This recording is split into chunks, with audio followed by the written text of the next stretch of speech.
Vision news Sannidhanam. ബംഗ്ലാദേശിൽ ഷെയ്ഖ് ഹസീന വീണ്ടും അധികാരത്തിൽ. 300 സീറ്റിൽ 223 സീറ്റുകളും ഹസീനയുടെ അവാമി ലീഗ് നേടി. തുടർച്ചയായ 5ാം തവണയാണ് ഷെയ്ഖ് ഹസീന അധികാരത്തിലെത്തുന്നത്. വിവരങ്ങളുമായി ഇപ്പോൾ ആന്റണി ജിസ്റ്റോർ ചേർന്നു. ആന്റണി, ബംഗ്ലാദേശിൽ ഷെയ്ഖ് ഹസീന വീണ്ടും അധികാരത്തിൽ വന്നിരിക്കുകയാണ്. ഇതിലില്ലാതെ ഒരു തെരഞ്ഞെടുപ്പ് വിജയം എന്ന് നമുക്കിതിനെ പറഞ്ഞു വെക്കാൻ സാധിക്കുമോ? എന്തൊക്കെയാണ് വിവരങ്ങൾ? തീർച്ചയായും ഹരിത, വീണ്ടും തുടർച്ചയായ 5ാം തവണയും ഷെയ്ഖ് ഹസീന ബംഗ്ലാദേശിന്റെ പ്രധാനമന്ത്രി ആവുകയാണ്. കഴിഞ്ഞ ദിവസമാണ്, ഇന്നലെയാണ് അവിടെ തെരഞ്ഞെടുപ്പ് നടന്നത്. ഇന്നലെ വൈകുന്നേരത്തോടു കൂടി വോട്ടെണ്ണലും പൂർത്തിയായി. അങ്ങനെ 200-ലധികം സീറ്റുകൾ നേടിയാണ്. അതായത് 300 സീറ്റുകളാണ് ബംഗ്ലാദേശിൽ ഉള്ളത്. അതിൽ 200-ലധികം സീറ്റുകൾ ഈ ഷെയ്ഖ് ഹസീനയുടെ അവാമി ലീഗ് നേടിയതായുള്ളതാണ് ഔദ്യോഗിക പ്രഖ്യാപനം. അതിനു പുറമെ ഈ തെരഞ്ഞെടുപ്പിൽ മത്സരിച്ച ജാതീയ പാർട്ടി 11ഓളം സീറ്റുകൾ നേടിയിട്ടുണ്ട്. അതുപോലെ തന്നെ ചില സ്വതന്ത്രരും വിജയിച്ചിട്ടുണ്ട് എന്നതൊഴിച്ചാൽ 200-ലധികം സീറ്റുകളും ബാക്കിയുള്ള സീറ്റുകൾ, ഈ 300 സീറ്റിൽ ഏതാണ്ട് 223 സീറ്റുകളോളമാണ് ഇപ്പോൾ ഷെയ്ഖ് ഹസീനയുടെ നേതൃത്വത്തിലുള്ള അവാമി ലീഗ് സ്വന്തമാക്കിയിരിക്കുന്നത്.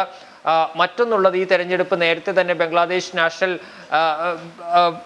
പാർട്ടി ബഹിഷ്കരിച്ചിരുന്നു. അവിടുത്തെ മുഖ്യ പ്രതിപക്ഷമാണ് BNP പാർട്ടി. അവർ നേരത്തെ തന്നെ ഈ തെരഞ്ഞെടുപ്പ് ബഹിഷ്കരിച്ചിരുന്നു. കാരണം ചില അട്ടിമറികൾ നടക്കുന്നുണ്ട്, ഈ ഹസീന രാജിവെക്കണം, അതിനുശേഷം തെരഞ്ഞെടുപ്പ് നടത്തണം എന്നതടക്കമുള്ള ആവശ്യങ്ങളാണ് ഈ ബംഗ്ലാദേശ് നാഷണൽ പാർട്ടി ഉന്നയിച്ചിരുന്നത്. പക്ഷേ ആ ആവശ്യം അംഗീകരിക്കാതെ തെരഞ്ഞെടുപ്പുമായി ഷെയ്ഖ് ഹസീന മുന്നോട്ട് പോവുകയായിരുന്നു. തുടർന്നാണ് തെരഞ്ഞെടുപ്പിൽ മത്സരിക്കേണ്ടതില്ല എന്ന നിലപാടിലേക്ക് പ്രതിപക്ഷം എത്തിയത്. അങ്ങനെ തെരഞ്ഞെടുപ്പിൽ നിന്ന് പൂർണ്ണമായും അവർ വിട്ട് നിൽക്കുകയാണ് ചെയ്തത്. അങ്ങനെ അതുകൊണ്ട് തന്നെ എല്ലാ മണ്ഡലങ്ങളിലും വൻ ഭൂരിപക്ഷത്തോടു കൂടിയാണ് ഈ അവാമി ലീഗ് സ്ഥാനാർത്ഥികളുടെ വിജയം എന്ന് പറയുന്നത്. പക്ഷേ കഴിഞ്ഞ തവണത്തേക്കാൾ ഇത്തവണ വോട്ട് ശതമാനത്തിൽ വലിയ കുറവ് ഉണ്ടായിട്ടുണ്ട് എന്നുള്ളതാണ്. കഴിഞ്ഞ തവണ ഏതാണ്ട് 80% പോളിംഗ് രേഖപ്പെടുത്തിയെടുത്ത് ഇത്തവണ 40% മാത്രമാണ് രേഖപ്പെടുത്തിയിട്ടുള്ളത് എന്നുള്ളതും പ്രധാനപ്പെട്ട ഒരു കാര്യമാണ്. ഏതായാലും വിദേശത്ത് നിന്നുള്ള നിരീക്ഷകരടക്കമുള്ളവരുടെ സാന്നിധ്യത്തിലായിരുന്നു വോട്ടെടുപ്പ് നടന്നത്.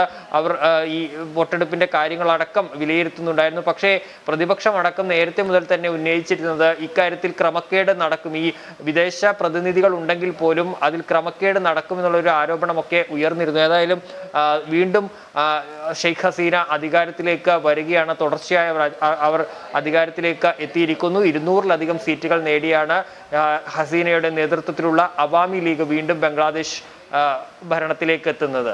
ഹരിത.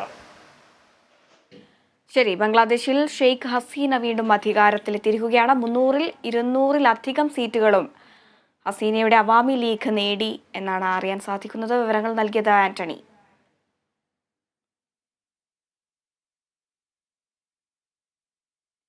ബിൽക്കിസ് ബാനു കൂട്ടബലാത്സംഗ കേസിലെ പ്രതികൾക്ക് ശിക്ഷാ ഇളവ് നൽകിയതിനെതിരായ ഹർജികളിൽ സുപ്രീംകോടതി ഇന്ന് വിധി പറയും. ജസ്റ്റിസ് BV നാഗരത്ന അധ്യക്ഷനായ സുപ്രീംകോടതി ബെഞ്ചാണ് വിധി പറയുക. കേസിൽ